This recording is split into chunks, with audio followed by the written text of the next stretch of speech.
Assalamualaikum Pak Jajang, apa kabarnya? Waalaikumsalam warahmatullahi wabarakatuh. Alhamdulillah baik Bu. Bagaimana kabar Ibu hari ini? Ibu kelihatannya kurang semangat ya. Ada apa? Iya Pak nih, saya mau sedikit bercerita sama Bapak. Bolehkah saya meminta waktunya? Barangkali Bapak tidak keberatan. Baik Bu, silahkan. Ada apa ya? Saya mau bercerita tentang apa yang saya rasakan akhir-akhir ini di kelas Pak. Baik Bu, apa yang Ibu mau ceritakan? Begini ya Pak, akhir-akhir ini saya merasa murid-murid di kelas yang saya ajar kurang antusias dalam menerima pembelajaran dari saya.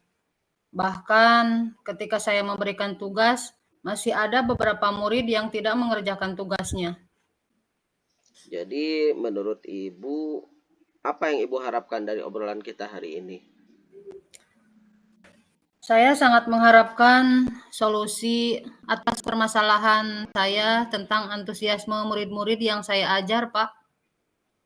Ya Bu, mudah-mudahan pertemuan ini dapat menemukan hasil terbaik dari permasalahan yang Ibu hadapi. Amin.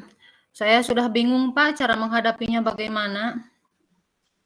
Menurut Ibu, hal apa saja yang membuat murid-murid Ibu kurang antusias saat kegiatan pembelajaran di kelas bersama Ibu? Kalau saya ingat kembali ya, Pak, hal yang menyebabkan murid-murid saya kurang antusias saat belajar di kelas, di antaranya mungkin pembelajaran yang saya lakukan sepertinya sedikit membosankan, terlalu monoton, karena saya hanya menggunakan metode ceramah saja. Jadi saya terlalu dominan untuk bercerita di depan murid-murid saya. Saya hanya sedikit memberikan kesempatan terhadap murid saya untuk berpendapat atau aktif berbicara pada saat pembelajaran berlangsung. Saya juga tidak menggunakan alat peraga yang menarik untuk anak-anak. Oh, begitu, Bu. Kira-kira apa yang dapat membuat murid Ibu antusias dalam pembelajaran? Kalau menurut saya, murid-murid pasti menginginkan pembelajaran yang asik, menarik, menyenangkan, tidak monoton, dan juga tidak membosankan. Wah, saya sependapat dengan Ibu. Murid-murid pasti menginginkan pembelajaran yang asik, menarik, menyenangkan, tidak monoton, dan tidak membosankan. Lalu menurut pendapat Ibu, apa saja yang bisa membuat murid-murid asik dan tidak bosan pada saat kegiatan pembelajaran? Menurut saya ya Pak, pembelajaran harus berpusat pada murid. Murid diminta untuk aktif dalam pembelajaran. Saya juga harus melakukan inovasi-inovasi pembelajaran yang menarik dan menyenangkan. Menggunakan metode pembelajaran yang bervariatif, menggunakan alat peraga yang menarik sesuai dengan kebutuhan belajar murid. Melakukan ice breaking agar anak bersemangat kembali saat mulai jenuh.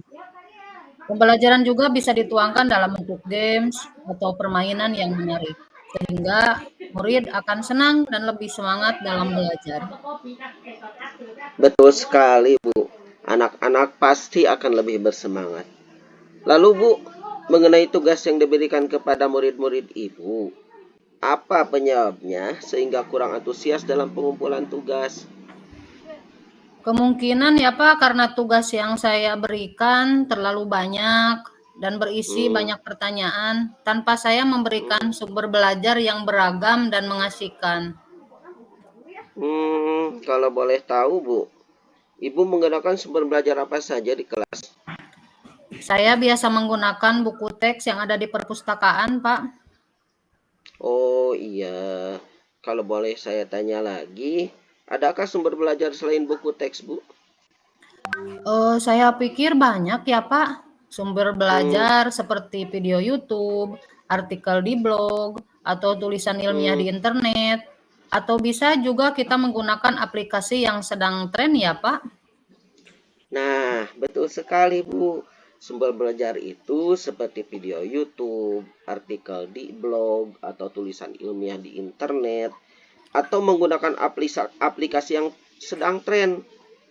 Saya yakin sekali Ibu bisa menggunakan berbagai macam sumber belajar, pasti akan membuat murid-murid antusias dalam pembelajaran. Iya, Pak. Jadi, sekarang apa rencana Ibu untuk menyelesaikan masalah ini? Yang pertama, ya Pak, saya akan merancang pembelajaran yang menarik dan mengasyikkan dengan menggunakan metode pembelajaran yang bervariatif sesuai dengan kebutuhan belajar murid. Melakukan Hmm, pembelajaran melalui permainan atau game, menggunakan media dan sumber belajar yang beragam. Kemudian yang kedua, hmm, saya akan memberikan tugas tidak terlalu banyak. Bentuk hmm, tugasnya juga sesuai dengan minat dan bakat murid-murid saya. Istilahnya, hmm, saya akan melakukan pembelajaran diferensiasi, sehingga hmm, murid tidak terkesan dipaksa, tetapi mereka memang senang mengerjakan tugasnya. Misal, hmm. menggunakan bentuk drama, lagu, puisi, pantun, dan laporan digital. Oh, bagus sekali rencana Ibu. Mudah-mudahan berhasil ya, Bu. Amin, semoga saja ya Pak. Nah, sekarang setelah Ibu merencanakan, apa komitmen Ibu terhadap rencana Ibu tadi? Hmm, saya berkomitmen untuk selalu membuat rencana pembelajaran yang mengasihkan, menggunakan banyak sumber belajar untuk eksplorasi materi, sehingga murid-murid saya dapat menjalankan merdeka belajar, dan saya akan membuat murid-murid saya senang dalam kegiatan eksplorasi materi tanpa ada unsur paksaan. Akan saya serahkan pemilihan sumber belajar pada murid-murid saya. Wah, bagus sekali, Bu. Saya sangat mendukung. Mudah-mudahan semua berjalan lancar dan sesuai harapan ya, Bu. Amin, Allahumma amin. Terima kasih Pak atas waktunya untuk sharing. Mudah-mudahan kita semua bisa menjadi guru yang selalu dirindukan oleh murid-murid kita ya Pak. Iya, Bu, sama-sama. Terima kasih kembali. Ya mari Pak, Assalamualaikum. Waalaikumsalam warahmatullahi wabarakatuh.